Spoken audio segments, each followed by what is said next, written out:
മദ്യനയക്കേസിൽ ദില്ലി മുഖ്യമന്ത്രി അരവിന്ദ് കെജ്രിവാളിന് ജാമ്യം. ഇഡിയുടെ കടുത്ത എതിർപ്പ് മറികടന്നാണ് റോസ് അവന്യൂ കോടതി ജാമ്യം അനുവദിച്ചത്.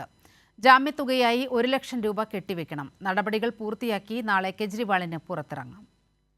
മദ്യനയക്കേസിൽ ഇഡി അറസ്റ്റിലായി നാളെ 3 മാസം തികയാനിരിക്കെയാണ് അരവിന്ദ് കെജ്രിവാളിന് ജാമ്യം ലഭിച്ചത്.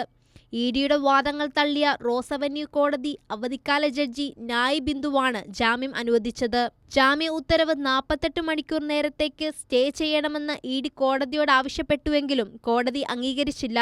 കെജ്രിവാൾ പുറത്തിറങ്ങുന്നത് ഒഴിവാക്കാൻ അപ്പീൽ കോടതിയെ സമീപിക്കാനായിരുന്നു സ്റ്റേ ആവശ്യം ഇഡി ഉന്നയിച്ചത്.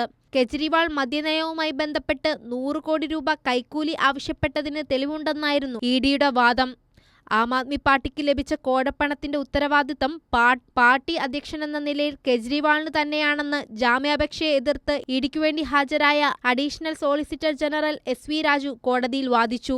എന്നാൽ കെജ്രിവാളിനെതിരെ ഇഡിയുടെ പക്കൽ തെളിവുകളില്ലെന്നും എല്ലാ കേസും ചില മൊഴിയുടെ അടിസ്ഥാനത്തിൽ മാത്രമാണെന്നും കെജ്രിവാളിന്റെ അഭിഭാഷകൻ കോടതിയിൽ പറഞ്ഞു. ലോക്സഭാ തെരഞ്ഞെടുപ്പ് പ്രചാരണത്തിന് സുപ്രീം കോടതി 21 ദിവസത്തെ ഇടക്കാല ജാമ്യം ദില്ലി മുഖ്യമന്ത്രിക്ക് നൽകിയിരുന്നു. ജാമ്യത്തുകയായ 1 ലക്ഷം രൂപ കെട്ടിവെച്ച ശേഷം നടപടികൾ പൂർത്തിയായി കെജ്രിവാളിന് നാളെ പുറത്തിറങ്ങാം. സത്യത്തെ പരാജയപ്പെടുത്താൻ സാധിക്കില്ലെന്ന് ജാമ്യം ലഭിച്ചതിന് പിന്നാലെ ആം ആദ്മി പ്രതികരിച്ചു. അതേസമയം കെജ്രിവാളിന് ജാമ്യം നൽകിയതിനെതിരെ ഇഡി നാളെ ദില്ലി ഹൈക്കോടതിയെ സമീപിക്കും. കൈരളി ന്യൂസ്, ദില്ലി.